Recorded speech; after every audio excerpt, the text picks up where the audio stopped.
মুখ্যমন্ত্রী নির্বাচনী ক্ষেত্রে মেলার নামে চলছে জোয়ার রমরমা। মুখ্যমন্ত্রী স্বচ্ছ ইমেজকে কালিমা লিপ্ত করতেই এই আয়োজন, অভিমত একাংশের।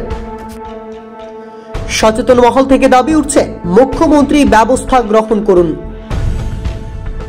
রাজ্যের বর্তমান মুখ্যমন্ত্রী যথেষ্ট স্বচ্ছ ইমেজ নিয়ে চলেন।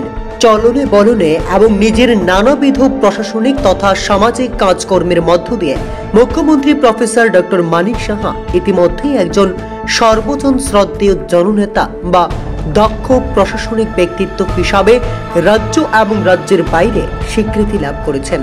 ইতিমধ্যে সর্বভারতীয় স্তরের কোনো একটা সমীক্ষক সংস্থার বিচারে রাজ্যের মুখ্যমন্ত্রী সর্বশ্রেষ্ঠ মুখ্যমন্ত্রীদের মধ্যে পঞ্চম হিসাবে স্বীকৃতিও লাভ করেছেন। তবে মুখ্যমন্ত্রী স্বচ্ছ ইমেজকে নষ্ট করার জন্য, কলুষিত করার জন্য কিংবা মুখ্যমন্ত্রী স্বচ্ছ প্রশাসন পরিচালন নীতিকে চ্যালেঞ্জ চালিয়ে একাংশের নিরন্তর প্রচেষ্টা অব্যাহত রয়েছে।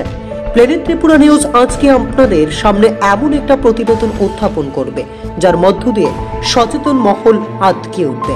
বিশেষ করে যে মুখ্যমন্ত্রী রাজ্যকে নেশামুক্ত, রাজ্যকে অপসংস্কৃতি মুক্ত করার জন্য আপ্রাণ চেষ্টা করে চলেছেন, সেই মুখ্যমন্ত্রীর নির্বাচনী ক্ষেত্রের একটা বিশেষ ঘটনা রাজ্যের জন্য অত্যন্ত আতঙ্কের। কিছু সুনির্দিষ্ট ভিডিও ফুটেজের মাধ্যমে আমরা আপনাদের সূচিত করতে চাইছি প্রকাশ্যে জুয়া কিভাবে চলছে। বিভিন্নভাবে জীবনের ঝুঁকি নিয়ে এই ভিডিও বা ছবিগুলি ধারণ করার মধ্য দিয়ে আমাদের শুধু একটাই অভিপ্রায়, রাজ্যটা অন্তত বেঁচে যাক। যুব সমাজ যাতে করে জুয়ার আগ্রাসন থেকে, নেশার আগ্রাসন থেকে মুক্ত থাকতে পারে, তার জন্য বলিষ্ঠ চিত্তে প্ল্যানেট ত্রিপুরার ক্যামেরা বিভিন্ন প্রান্তে যে ছুটে চলে নির্ভয়ে, তা আজ আরো একবার আমরা আপনাদের সামনে দৃষ্টান্ত তুলে ধরলাম। এই সময়ের মধ্যে রাজ্যের মুখ্যমন্ত্রী প্রফেসর ডক্টর মানিক সাহার নির্বাচনী ক্ষেত্রে খুব জমাট মেলার আসর চলছে। মেলা মানেই মিলন, এতে আপত্তি থাকার কোনো কথা নেই।